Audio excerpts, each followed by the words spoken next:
Santeri, sua ei löydy Ylen vaalikoneesta. Miksi näin on? No ei mua kyllä löydy työttömyyskortistostakaan.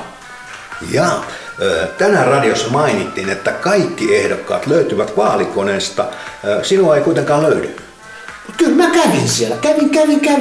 Kävin. Ja kuvassa kaikki. Ahaa, no kumma juttu.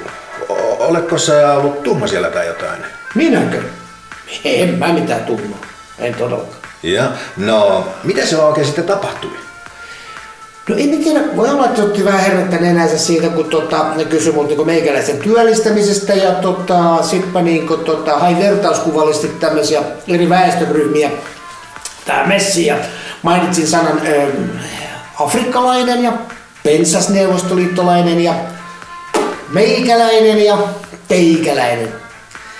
Ja kuin sitten siinä kävikään, aika absurdi tilanne kyllä kieltämättä.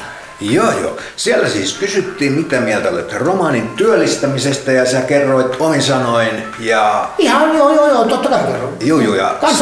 Kansanomaisesti. Niin ja se ei siis sovi ja sen takia siis hyllytetään. Ihan normipäivä meikäläisiä.